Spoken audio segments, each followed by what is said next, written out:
Hey guys, welcome back to another video. So in this video, I'm going to be touching on something that I guess I don't hear too many people talking about. I guess this is with just me watching a bunch of art videos, but I want to talk about when it comes to the area that you draw in or the space that you draw in, really making your creative space yours. And for those who might say, or maybe they have like maybe just a corner in their room, or they have to go to their dining room table and kind of set everything up and then take everything down. When you are in that creative space, making it yours as much as possible. Now, if it's a situation where I would say like you have like a little corner in your room that you can kind of have like a desk and stuff in, then, I would say maybe put like some inspirational art up or hang your own art up that you feel like you're most proud of, or things that just overall inspire you. For those who I would say, like, if you are like drawing at like a dining room table, right? Trying to maybe set up that space, if possible, to try to make that space creative within the time that you are in it. An example would be for as far as like creative space, right? I currently have an art desk.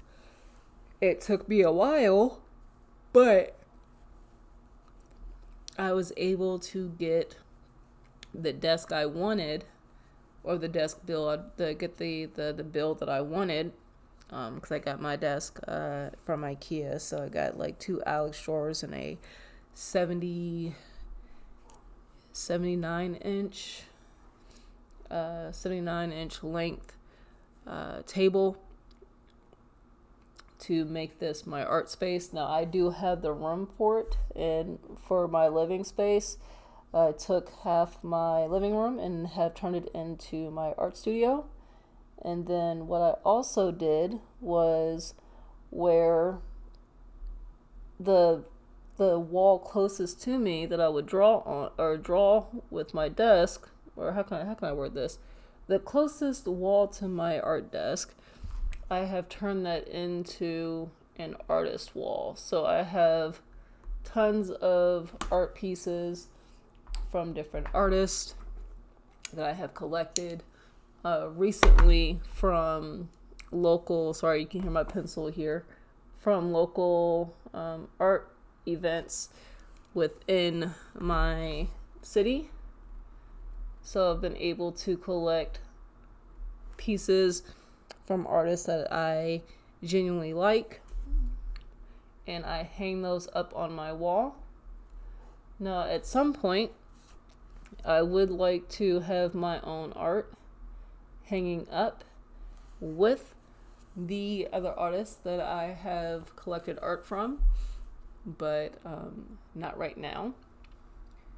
And these are things that I can look at and really just kind of get inspiration from. And then also just really enjoy the different styles that are out there. And it's also kind of a reminder for me as well that my art does not have to look a certain way in order to have people that will appreciate my art. So even my art desk, I try to make sure that it's set up in a way that is inviting. I have my go-to art supplies in very close reach. when it comes to the drawers that I have my pencils on my right hand side on the top drawer. I'm right-handed, so it's easy for me to just go ahead and open the drawer, grab the pencils that are my go-to pencils, because I do have like a pencil organizer in there, and the first one closest to me has all my go-to pencils, so I can either look in the drawer and pull out something that I know I'm going to use, or even if I blindly pulled something from that first section, most likely it's going to be a pencil that I'm going to use and have no issues with. So there's that. I've organized my drawers in a way that is beneficial for me. Even if someone else were to sit at my desk and be like, okay, this organization doesn't make sense, it makes sense to me. And it's about what works for you and not what is, what I want to look for?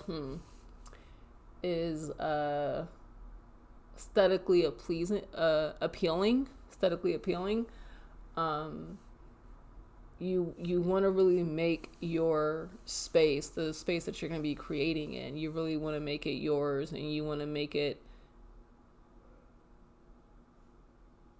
in a way that guys are probably going to hear Seven barking because the dog downstairs is barking, so just a heads up.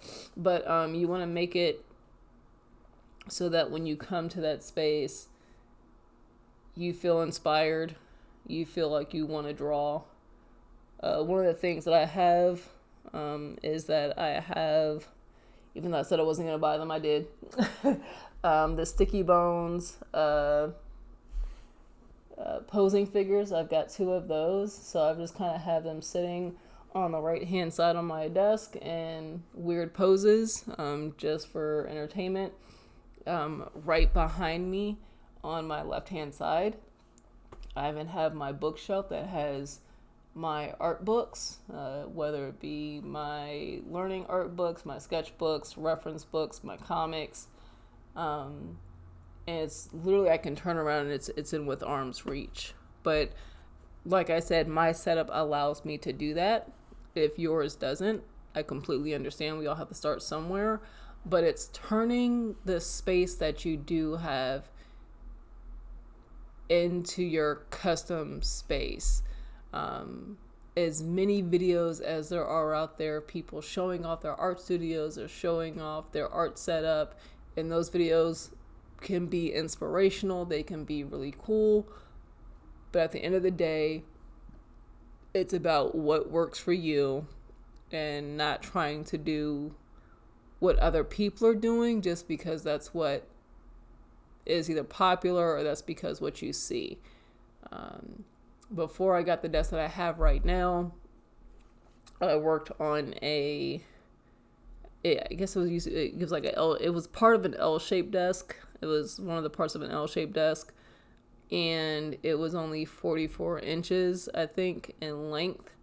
So it was just enough space for me to put my drawing board on, have a few pencils on the side, and my I forgot, I don't even know what you would call it, my armature, whatever, to have it attached to my desk and be able to record, and then the armature for my light to be able to have light on my desk.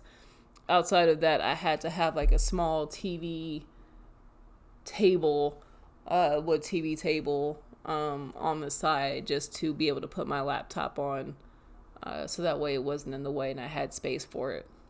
So you make do with what you have, but you try to make it yours as much as possible.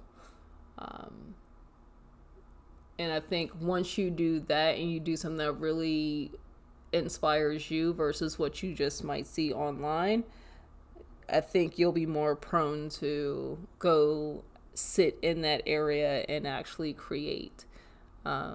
I guess one thing you could do, I guess, if you have a situation where you're sitting at like a dining room table or at a table where you have to kind of put everything up when you get done, have like little small pieces of art, like in like in what do they call it, in like frames, like small frames where you can have like a collection of art pieces, um, or like take like a 11 by 8.5 by 11 piece of paper or cardstock, whatever, and print out pieces that inspire you, or like artists that inspire you, like some of their work, and have that on the side while you draw, just that we can have something there if that kind of helps as well. But once again, it's just really about making your art space yours. Even if you have maybe like you have little figurines that you can, kind of have to the side, something that really works for you is what it all comes down to. Don't try to do whatever you want. Don't try to do what everyone else is doing, because that may not work for you. Don't try to worry about having, quote unquote, a perfect setup. Just make it a space that you feel comfortable in, and that you feel motivated to go sit down at, and do your art. So that's all I have for this video. Thank you guys for listening, and I will see you in the next one. Bye.